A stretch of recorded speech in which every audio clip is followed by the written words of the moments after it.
ಒಂದು ನಾವು ಕೊಟ್ಟಂಥ ಒಂದು ತೀರ್ಮಾನ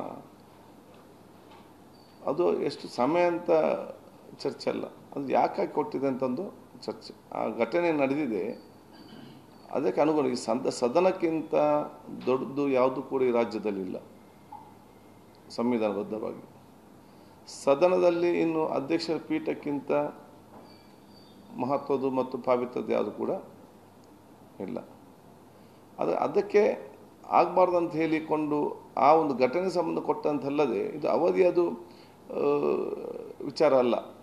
ಅವಧಿ ಎಷ್ಟಿದೆ ಕಡಿಮೆ ಇದೆ ಯಾವುದಂತ ಹೇಳಿಕೊಂಡು ಆ ರೀತಿಯ ಒಂದು ತೀರ್ಮಾನ ಇವತ್ತು ಅವನಿನ್ನೇ ತಗೊಂಡಿದ್ದೇವೆ. ಈ ತಾವು ಕೇಳಿದಂಥ ಪ್ರಶ್ನೆಗೆ ಅದು ಉತ್ತರ ಕೊಡಲಿ ಭಾಳ ಬೇಗ ನಿನ್ನೆ ಆದದಷ್ಟೇ. ಅದನ್ನು ಇವತ್ತೇ ನಾವು ಅಂಥ ತೀರ್ಮಾನ ಏನು ಕೂಡ ಮಾಡಲಿಕ್ಕೆ ಆಗುವುದಿಲ್ಲ. ಮುಂದಿನ ದಿನಗಳಲ್ಲಿ ಏನಾಗ್ತಂತ ನೋಡೋಣ.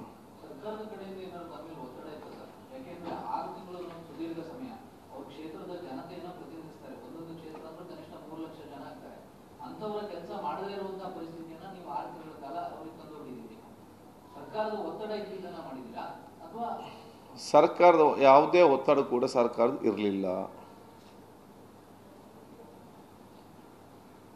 ಜನಪ್ರತಿನಿಧಿಗಳು ಜನರಿಂದ ಆಯ್ಕೆಯಾಗಿ ಬಂದಿದ್ದಾರೆ ಅಂತ ನನಗೆ ಬಹಳ ಚೆನ್ನಾಗಿ ಗೊತ್ತಿದೆ. ನಾನು ಕೂಡ 5 ಬಾರಿ ಜನರಿಂದಲೇ ನಾವು ಗೆದ್ದು ಬಂದದ್ದು. ಗೆದ್ದು ಬಂದಾಗ ಆ ಸೀಟಲ್ಲಿ ಕೂತ್ಕೊಳ್ಳೋ ಮುಂಚೆ, ಅವರಿಗೆ ಅಧಿಕಾರ ಸಿಕ್ಕೋ ಮುಂಚೆ ಅಲ್ಲಿ ನಾವು ಮುಂದೆ ಹೋಗಿ ಪ್ರತಿಜ್ಞೆ ಮಾಡ್ತೇವಲ್ಲ ಸಂವಿಧಾನಬದ್ಧವಾಗಿ. ಏನನ್ನ ಪ್ರತಿಜ್ಞೆ ಮಾಡ್ತೇವೆ ನಾವು ಜನರಿಂದ ಗೆದ್ದು ಬಂದು ಜನರ ಪರವಾಗಿ ಪ್ರತಿಜ್ಞೆ ಮಾಡ್ತೇವೆ, ಹೌದಾ? ಆ ಪ್ರತಿಜ್ಞೆ ಪಕ್ಕ ನಾವು ನಡ್ಕೊಳ್ಬೇಕಲ್ಲ.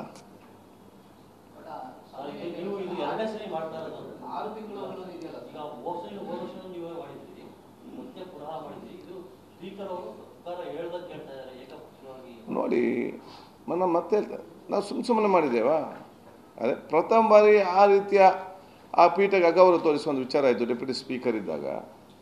ಅದರಿಂದ ಸ್ವಲ್ಪ ಕಲಿತುಕೊಳ್ಬೇಕಿತ್ತು. ನಿನ್ನೆ ಆ ಪ್ರತಿಪಕ್ಷಗಳು ಸದಸ್ಯ ಮಾಡಿದಂತಹ ಆ ಸಂವಿಧಾನಕ್ಕೆ ವಿರುದ್ಧವಾಗಿರುವಂತಹ ಮತ್ತು ಸಂವಿಧಾನ ಪೀಠ ಅಗೌರವ ಬರುವಂಥ ವಿಚಾರವನ್ನು ಯಾರನ್ನ ನನಗೆ ಸಾಮರ್ಥ್ಯ ಸಾಧ್ಯ ಉಂಟಾ? ಇದರಲ್ಲಿ ನಾವು ಮತ್ತೆ ಯಾವುದೇ ತೀರ್ಮಾನ ಮತ್ತು ಯಾವುದೇ ಒಂದು ಆದೇಶ ಮತ್ತು ಆ ಒಂದು ಸಸ್ಪೆನ್ಸ್ ಮಾಡಿದರೂ ಕೂಡ ಅದು ನಾವು ಅವರಿಗೆ ತೊಂದರೆ ಮಾಡಬೇಕಂತ ನಾವು ಮಾಡಲಿಲ್ಲ. ಯಾವುದೇ ಸದಸ್ಯರಿಗೆ ಆ ಸದಸ್ಯನ ದ್ವೇಷದಿಂದ ಮಾಡಲಿಲ್ಲ. ಆ ಸದಸ್ಯನ ಸನ್ಮಿತ್ರರೇ, ಅವರು ಕೂಡ ರಾತ್ರಿ 11 ಗಂಟೆ 1 ಗಂಟೆ ಮುಂದಿನ ದಿವಸ ಇದ್ದರು. ವಿಚಾರ ಬೆಳಿಗ್ಗೆ ಬೇಗ 7 ಗಂಟೆ ಕೂಡ ಬಂದು ರಾತ್ರಿ ತನಕ ಇದ್ದರು. ಅವರು ಕೂಡ ಅಧಿವೇಶನ ನಡೆಸಿ ಸಹಕಾರ ಕೊಟ್ಟಿದ್ದಾರೆ. ಅವ್ರು ನನ್ನ ಆತ್ಮೀಯ ಮಿತ್ರರೇ. ಆಯ್ತು, ಯಾವುದೆಲ್ಲ ಅವ್ರಿಗೆ ಅವಕಾಶ ಬೇಕಾ ಎಲ್ಲರಿಗೂ ನಾವು ಅವಕಾಶ ನಾವು ಕೊಟ್ಟಿದ್ದೇವೆ. ಆದ ಕಾರಣ ಇದು ಯಾವುದೇ ಒಂದು ಕೋಪದಿಂದ ಒಂದು ದ್ವೇಷದಿಂದ ಇದು ಮಾಡಿದಂಥ ವಿಚಾರವಲ್ಲ. ಇದು ಇವರನ್ನು ತಿದ್ದುಕೊಳ್ಳಿ ಅಂತ ಮಾಡಿಕೊಟ್ಟಂಥ ಒಂದು ಪನಿಷ್ಮೆಂಟ್ ಆಗಿದೆ. ಅವರನ್ನು ನಾವು ಯಾಕೆ ಸಣ್ಣ ಮಟ್ಟದ ಪನಿಷ್ಮೆಂಟ್ ಅಥವಾ ಒಂದು ಕ್ರಮ ತಗೊಳ್ತೇವೆ? ಅದು ಶಿಕ್ಷೆ ಅಂತಲ್ಲ, ಅವರನ್ನು ಸರಿಪಡಿಸಬೇಕು. ಮುಂದಿನ ದಿನ ಅತ್ಯುತ್ತಮವಾದ ಜನಪ್ರತಿನಿಧಿಯಾಗಿ ಬರಬೇಕು. ಅವರು ಉತ್ತಮವಾದ ಒಂದು ನಾಯಕತ್ವ ಬೆಳೆಸಿಕೊಳ್ಬೇಕಂತ ಹೇಳಿ ಅವರನ್ನು ತಿದ್ದಿ ಅವರನ್ನು ಸರಿಪಡಿಸಲಿಕ್ಕೆ ಕೊಟ್ಟಂಥ ಆದೇಶ ಅಂತ ಹೇಳಲಿಕ್ಕೆ ಬಯಸ್ತೇನೆ. ಅದನ್ನು ಸಕಾರಾತ್ಮಕ ಸ್ವೀಕರಿಸಿ ಅಂತ ಹೇಳಿಕೊಂಡು ನಾನು ಇಚ್ಛಿಸ್ತೇನೆ. ಪ್ರತಿಕ್ರಿಯೆಗಳು ಬರ್ತಾ ಇರೋದು ಅಥವಾ ಮಾಜಿ